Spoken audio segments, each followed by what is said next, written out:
Hello ಅಮ್ಮ. ಇದು hello, ಎಂತ ಈಗ ಫೋನೇ ಮಾಡುದಿಲ್ಲ? ಇನ್ನು ರಾತ್ರಿ ಮಾಡುದಂತ ಹೇಳಿದ್ದಿ. ಮೊದಲು ನಾ ಹೇಳುವ ವಿಷಯ ಕೇಳು. ಈಗೆಂತ ನಾನು ಫೋನ್ ಮಾಡಬಾರ್ದಿತ್ತಾ? ಮಾಡಬಾರ್ದಿತ್ತು ಅಂತಲ್ಲ, ಆಗ ಅರ್ಜೆಂಟಲ್ಲಿ ಇಟ್ಟಿಯಲ್ಲ, ಹಾಗೆ ಕೇಳಿದ್ದು. ಹ್ಞೂ, ಎಂತ ಏನಾರು ತಿಂತಾ ಇದೆಯಾ? ಹೌದು ತಿಂತಾ ಇದ್ದಾನೆ. ಹಾ, ಹ್ಞೂ, ಹೌದಾ? ಮತ್ತೆ ಎಂತ ವಿಷಯ? ಎಂತಂತ ಹೇಳಿದರೆ, ಎಂತದು? ಇವತ್ತುಂಟಲ್ಲ, ನಾನು ದೇವಸ್ಥಾನದಿಂದ ಹೊರಗೆ ಬಂದು ಫ್ಯಾನ್ಸಿಗೆ ಹೋಗ್ತಿದ್ದೆ. ನೀನು ಒಂದು ತಿಂದು ಫೋನ್ ಮಾಡು, ಇಲ್ಲದಿದ್ರೆ ಮತ್ತೆ ತಿನ್ನು. ಆಯ್ತಾಯ್ತು, ತಿನ್ನೋದಿಲ್ಲ.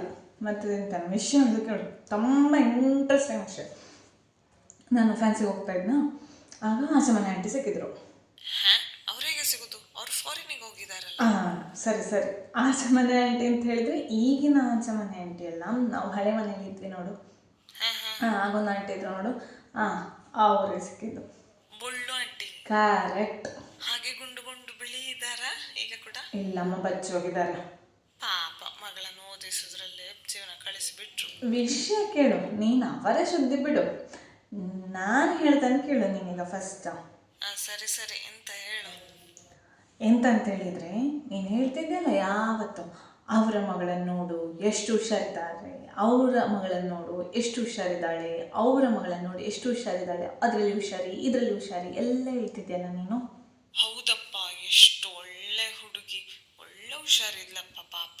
ಸಾಕು ಸಾಕು, ನಿನ್ನ ಹೊಗಳಿಕೆನೆಲ್ಲ ಸ್ಟಾಪ್ ಮಾಡ್ಬೇಕಲ್ಲ, ಬಂದಿದೆ ಆಯ್ತಾ? ಎಂತಕ್ಕೆ? ಎಂತಾಯ್ತು ಪಾಪ, ಒಳ್ಳೆ ಹುಡುಗಿ ಅವಳು.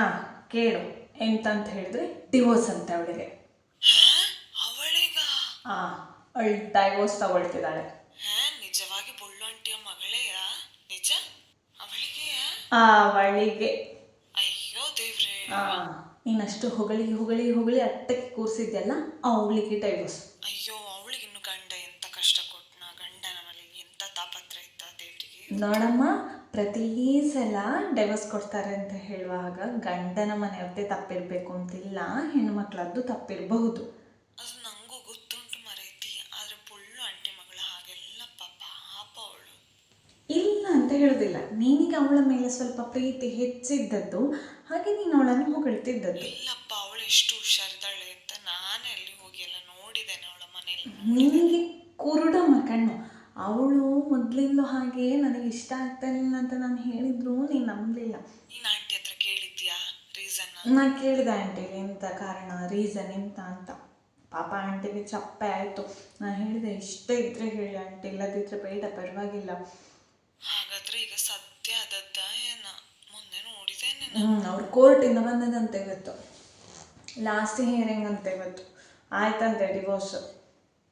ವಿಷಯ ಎಂತಂತ ಹೇಳಿದರೆ, ಇದು ಇವಳು ಓದಿ ರ್ಯಾಂಕ್ ಎಲ್ಲ ತೊಗೊಂಡಿದ್ಲಲ್ಲ, ಜಾಬಲ್ಲಿ ಸಹ ಇದ್ಲಲ್ಲ, ನಾನಿನ್ನು ಜಾಬಿಗೆ ಹೋಗಬೇಕು ಅಂತ ಹೇಳಿದ್ಲಂತೆ ಗಂಡನ ಮನೆಯಲ್ಲಿ. ಆಯಿತು ಹೋಗು ಅಂತೆಲ್ಲ ಹೇಳಿದ್ರಂತೆ. ಸರಿ, ಅವರು ಸೊಪ್ಪಿ ಕಳಿಸ್ತಾ ಇದ್ರಂತೆ. ಇವಳದ್ದು ದಿನ ಹೋದಾಗೆ ಇಂಥ ಬಟ್ಟೆ ಸಣ್ಣದು ಹಾಕೋದು, ಸ್ವಲ್ಪ ಇಂಥ ಮನೆಯಲ್ಲಿ ಯಾವುದು ಇವಳಿಗೆ ಸರಿಯಾಗದಿರೋದೆಲ್ಲ ಮಾಡ್ತಿದ್ಲಂತೆ. ಅವಳು ಹಾಗೆ ಮಾಡ್ತಿದ್ಲ? ಸಾಧ್ಯ ಇಲ್ಲಪ್ಪ, ಸುಮ್ಮನೆ ಹೇಳುದಾಗಿರ್ಬೋದು ಅವರು. ಅಲ್ಪನಿಗೆ ಅರ್ಧ ರಾತ್ರಿಯಲ್ಲಿ ಆಯುಷ್ಯ ಬಂದರೆ ಅರ್ಧ ರಾತ್ರಿಯಲ್ಲೇ ಕೊಡೆ ಹಿಡ್ಕೊಂಡು ಓಡಾಡೋದಂತೆ. ಅದು ಗಾದೆ ಸರಿ ಹೇಳಬೇಕು ನೀನು. ಅಲ್ಪನಿಗೆ ಆಯುಷ್ಯ ಬಂದರೆ ಎಂಥದ್ದು, ನೀನು ಗಾದೆಲ್ಲ ಸರಿ ಮಾಡಬೇಡ. ವಿಷಯ ಹಾಗೆ ಅದು. ನೀನು ನನ್ನನ್ನೇ ಸರಿ ಮಾಡ್ಲಿಕ್ಕೆ ಬಾ ಅಮ್ಮ ಯಾವತ್ತು. ತಪ್ಪು ಮಾಡಿದಾಗ ಆ ಜಾಗದಲ್ಲಿ ಹೇಳಬೇಕು, ಅದು ಬಿಟ್ಟು ಬೇರೆ. ಆಯ್ತಾಯ್ತು, ಈಗ ನಿನಗೆ ಅವಳದ್ದೇ ತಪ್ಪು ಅಂತ ಹೇಳುವಾಗ ನಂಜಾಗ್ತಾ ಉಂಟಲ್ಲ. ನನಗಿಂತಕ್ಕೆ ಮರೈತಿ ನಂಜಾಗಬೇಕು, ಪಾಪದ ಹುಡುಗಿ ಅಂತ ಹೇಳಿದ್ದು ನಾನು ಅಷ್ಟೇ. ಆಯ್ತಾಯ್ತಾಯ್ತು, ಹೇಳೋದಕ್ಕೆ ಕೇಳು. ಹಾಗೆಂತೆ ಒಂದು ದಿವಸ ರಾತ್ರಿ ಪಾರ್ಟಿ ಅಂತೆಲ್ಲ ಹೇಳಿ ಹಠ ಮಾಡಿ ಹೋಗಿದ್ದಾಳಂತೆ. ಹಾಗೆ ಹೋದವಳು ಸ್ವಲ್ಪ ಡ್ರಿಂಕ್ಸ್ ಮಾಡಿದ್ದಾಳಂತೆ. ಅವಳು ಕುಡ್ದದ್ದ? ಏ ದೇವ, ಪೊಳ್ಳು ಆಂಟಿಯ ಮಗಳೆಲ್ಲ ಅವಳೆ, ನಿನ್ನ ಬ್ರಿಲಿಯಂಟ್ ಅವಳೇ. ಅವಳನ್ನು ನೋಡಿ ಕಲ್ತ್ಕೊ ಕಲ್ತ್ಕೊ ಅಂತ ಹೇಳ್ತಿದ್ದೆ ಅಲ್ಲ, ಕಲ್ತ್ಕೊಳ್ಬೇಕಾ ಈಗ? ಈಗ ಹೇಳು, ನಿನ್ನ ಪುಣ್ಯ ಇಷ್ಟು ಚಂದ ಡ್ರೆಸ್ ಮಾಡಿಕೊಂಡು ನೀಟಾಗಿ ಮನೆ ಸಂಭಾಳಿಸ್ಕೊಂಡು ಹೋಗ್ತಾ ಇದ್ದಾನೆ. ನಾನು ಕಂಪೇರ್ ಮಾಡಿದ್ದಲ್ಲ, ಅವಳಾಗೆ ಚಂದ ಓದಿಕೊ, ಮನೆ ಕೆಲಸ ಮಾಡು ಅಂತ ಹೇಳಿದ್ದಷ್ಟೇ. ಈಗ ಹೇಳ್ತಾಳೆ ನೋಡು, ವಿದ್ಯೆ ಅವಳು ಕಲ್ತಾಗೆ ಕಲಿ, ಮನೆ ಕೆಲಸ ಅವಳು ಮಾಡಿದ ಕಲಿ ಅಂತ. ಅವಳು ಮನೆ ಕೆಲಸ ಕಲಿತು ಎಂತ ಬಂತು? ಮಾಡಿಲ್ಲ ಗಂಡನ ಮನೆಯಲ್ಲಿ? ಇಲ್ಲ ಅಲ್ಲ, ನಾನು ಮನೆಯಲ್ಲಿ ಅಲ್ಲಿ ಕೆಲಸ ಮಾಡ್ತಿದ್ರು, ಇಲ್ಲಿ ಗಂಡನ ಮನೆಯಲ್ಲಿ ಕೆಲಸ ಮಾಡ್ತಾ ಇದ್ದೇನೆ. ನೀನು ಇದನ್ನೆಲ್ಲ ಹೇಳಿಕ್ಕೆ ಬರಬೇಡ ಈಗ. ನಿನಗೀಗ ಚಪ್ಪೆ ಆಯ್ತಷ್ಟೇ. ಅವಳು ಮೊದಲೇ ಸರಿಯಿಲ್ಲ ಅಂತ ಹೇಳ್ತಿದ್ದೆ, ಈಗ ಕಾರಣ ಕೊಟ್ಟಲ್ಲ, ನಿನಗೆ ಈಗ ಚಪ್ಪೆ ಆಯ್ತಷ್ಟೇ ಅಮ್ಮ.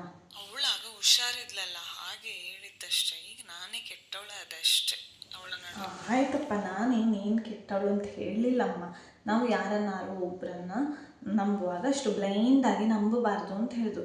ಅಷ್ಟು ಚಂದ ಎದುರಿಗೆ ನಯ ವಿನಯ ಎಲ್ಲ ತೋರಿಸಿ ಮಾತಾಡೋರು ಒಳಗೆ ಇದೇ ಥರ ಬುದ್ಧಿ ಇರ್ತಾರೆ ಅಂತ ನಾನು ನಿಮಗೆ ಹೇಳಲಿಕ್ಕೆ ಬಂದದ್ದು. ಅತಿಯಾದ ವಿನಯ ತೂರ್ತರ ಲಕ್ಷಣ ಅಂತ ಒಂದುಂಟು. ಈಗ ಅದು ಮತ್ತೆ ಸರಿ ಹೇಳಿದ್ನಾ? ಸರಿ, ಹಾಗೆ ಆಯ್ತಾ ಅಂತ ಅವಳತ್ತೀಗ ಸರಿ ಉಂಟಲ್ಲ. ಹಾಗೆ ಪಾಪ ಆಂಟಿಗೆ ಎಷ್ಟು ಬೇಸರ ಆಗಿದೆ ಗೊತ್ತಾ. ಆದರೂ ಅವರು ನನಗೆಲ್ಲ ಸತ್ಯ ಹೇಳಿದ್ರು. ಅವಳು ಹೀಗಾಗ್ತಾಳೆ ಅಂತ ನಾನು ತಿಳ್ಕೊಳ್ಳಿಲ್ಲ ಅಂತೆಲ್ಲ ಬೇಸರ ಆಯ್ತು ಅವರಿಗೆ. ಪಾಪ ಅವರಾದ್ರೂ ಎಂತ ಮಾಡೋದು, ಸಾಧ್ಯ ಆದಷ್ಟು ಕಲಿಸಿದ್ದಾರೆ ಅವರು. ಇನ್ನಾದರೂ ಇನ್ನೊಬ್ರನ್ನ ನೋಡಿ ಕಲ್ತುಕೊ ಅಂತ ಹೇಳಿ ನಮ್ಮ ಮಕ್ಕಳನ್ನ ಕಂಪೇರ್ ಮಾಡೋದನ್ನು ಬಿಡಬೇಕಮ್ಮ ಎಲ್ಲರೂ ಸಹ. ಅಯ್ಯೋ, ನಾನು ಕಂಪೇರ್ ಮಾಡಲಿಲ್ಲ. ಅವಳು ಓದ್ತಾಳೆ ನೋಡ, ಹಾಗೆ ಚಂದ ಓದಿಕೊ ಅಂತ ಹೇಳಿದ್ದು. ಆಯಿತು, ನೀನು ನನಗೆ ಅವಳು ಕಲಿಯೋದಕ್ಕೆ ಹಾಗೆ ಹೇಳ್ತಿದ್ದದ್ದಷ್ಟೇ. ಆಯಿತು, ನನಗೇನು ಬೇಸರ ಇಲ್ಲ. ಆದರೂ ಅಮ್ಮ ಎಲ್ಲ ಅಪ್ಪ ಅಮ್ಮಂದ್ರು ಅದನ್ನೊಂದು ಸ್ವಲ್ಪ ಯೋಚನೆ ಮಾಡಬೇಕಲ್ಲ. ಅವರವರ ಮಕ್ಕಳಿಗೆ ಅವರವರದ್ದಾದ ಟ್ಯಾಲೆಂಟ್ ಇರ್ತದೆ. ಹಾಗೆ ಆಗಲಿ ಹೀಗೆ ಆಗಲಿ ಅಂತ ಹೇಳಿದರೆ ಅವರೇ ನಮ್ಮ ಮಕ್ಕಳಾಗಿ ಬರಬೇಕಷ್ಟೆ. ಎಂತ ಮಾಡೋದು, ಅಪ್ಪ ಅಮ್ಮನಿಗೂ ಮಕ್ಕಳು ಹುಷಾರಿ ಆಗಲಿ ಅಂತ ಇರೋದಿಲ್ಲ. ಆಯಿತು, ನೀನು ಬೇಸರ ಮಾಡಿಕೊಂಡು ಪೀನಿಂಗೆಲ್ಲ ಮಾಡ್ಕೊಂಡು ಕೂತ್ಕೊಳ್ಬೇಡ. ಇನ್ನು ಆಂಟಿಗೆಲ್ಲ ಫೋನ್ ಮಾಡಿ ಕೇಳಿಕ್ಕೆ ಹೋಗಬೇಡ. ಆಂಟಿ ಮೊದಲೇ ಬೇಸರದಲ್ಲಿದ್ದಾರೆ, ಹಾಗೆ ಅವರು ಬಚ್ಚಿದ್ದಾಗಿರ್ಬೋದು. ಛೇ, ಆಗಿರ್ಬೋದಪ್ಪ. ಆಯಿತು, ನನಗಿನ್ನು ಕೆಲಸ ಉಂಟು. ಕಾಫಿ ಎಲ್ಲ ಕುಡ್ದಾಗಬೇಕಷ್ಟೇ. ಆಯಿತು, ನೀನು ಹಾಗೆಂತೂ ತಿಂತಿದ್ಯಲ್ಲ. ತಿಂತೇನೆ ನಾನು. ಅದಕ್ಕೆ ನಾನು ಫೋನ್ ಮಾಡಿದ್ದು. ಅಷ್ಟು ವಿಷಯ ಅಷ್ಟು ಕ್ಯೂರಿಯಸ್ ಇತ್ತಲ್ಲ, ಹಾಗೆ ಫೋನ್ ಮಾಡಿದ್ದು. ಆಯಿತು, ಇನ್ನೆಂತ ಹೊರಗ್ರಾಚಾರ ಅಷ್ಟೇ. ಮತ್ತೆ ಮಾಡಿನು. ಆಯ್ತು, ನಾನು ಮತ್ತೆ ಮಾಡ್ತೇನೆ. ಸರಿ, ಬಾಯ್. ಬಾಯ್. ತಮ್ಮ ನನಗೆ ಹೇಳಿದೆ ಹೇಳೋ. ಅಚೆಲ್ಲ ಹೋಗಿದ್ದಾನೆ, ಹೇಳ್ತೇನೆ. ಬಾಯ್. ಬಾಯ್.